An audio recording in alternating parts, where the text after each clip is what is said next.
Quem joga Dungeons and Dragons sabe que o Livro dos Monstros é uma obra impressionante. E vamos ser sinceros, intimida um pouco, né?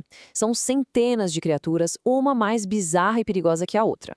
E aí, olhando para essa variedade toda, a pergunta que fica é: como é que se organiza essa bagunça? Como a gente encontra alguma lógica nesse caos de garras, presas e tentáculos? Bom, é exatamente isso que a gente vai fazer hoje. Nessa análise, a gente vai decifrar o manual de instruções secreto do Livro dos Monstros. Vamos começar entendendo o que define o monstro, depois a gente passa pelo sistema de tipos e subtipos, dá uma olhada nas suas origens em outros planos e nas habilidades de movimento. E no final, a gente amarra tudo para ver por que isso é tão importante no jogo. Ok, então vamos lá. Para a gente entender um monstro, primeiro a gente precisa entender como o livro descreve ele. E tudo, absolutamente tudo, começa no bloco de estatísticas.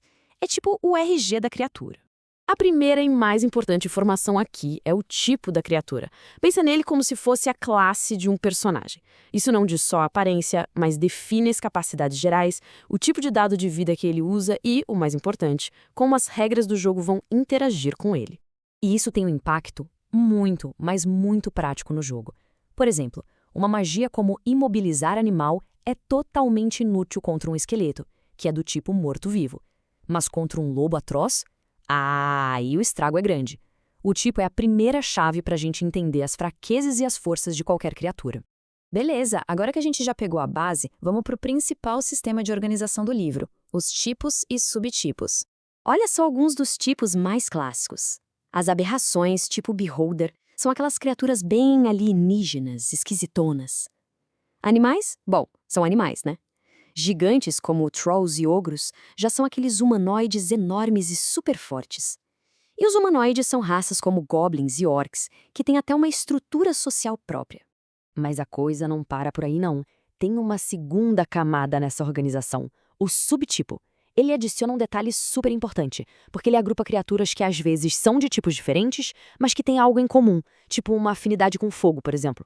E é aqui que a coisa fica bem interessante, porque os subtipos têm consequências diretas nas regras do jogo. Uma criatura com o subtipo fogo é totalmente imune a dano de fogo, mas, em compensação, leva 50% a mais de dano de frio. E o contrário vale para o subtipo frio. Isso aqui transforma conhecimento em pura vantagem tática. Agora, a gente sai um pouco da classificação física e vai para uma pegada mais cósmica. Muitos dos monstros mais famosos de D&D não são do mundo material. Eles vêm de outros planos de existência, e o lugar de onde eles vêm define a natureza deles. De um lado da balança cósmica, a gente tem as criaturas que têm uma ligação com os planos de tendência boa.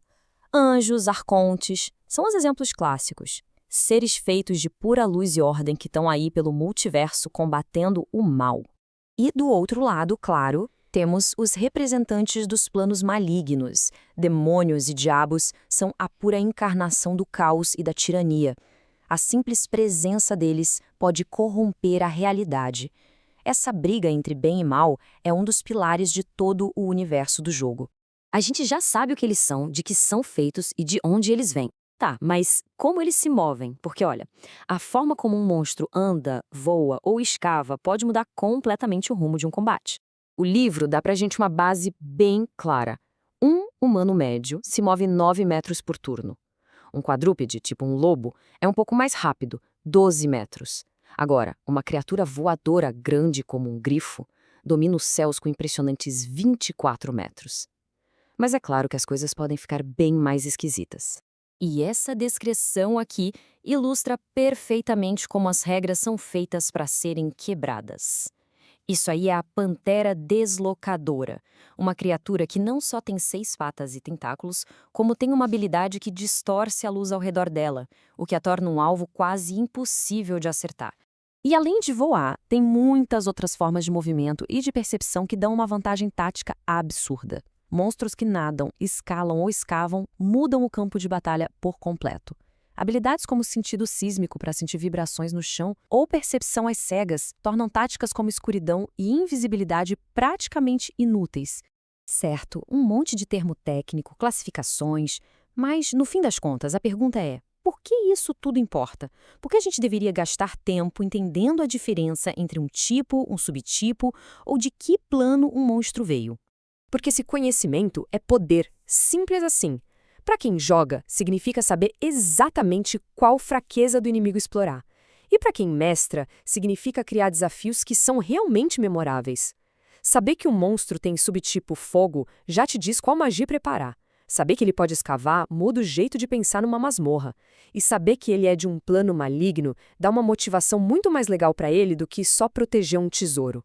No final das contas, entender essa estrutura toda transforma o livro dos monstros. Ele deixa de ser só um catálogo assustador e vira um verdadeiro arsenal de possibilidades. E isso nos deixa com uma última pergunta para pensar. Qual será a categoria mais perigosa? O gigante com sua força bruta? A aberração com poderes psíquicos? Ou o ser de outro plano com magias ancestrais? A resposta, como quase tudo em D&D, depende do quanto se conhece o inimigo.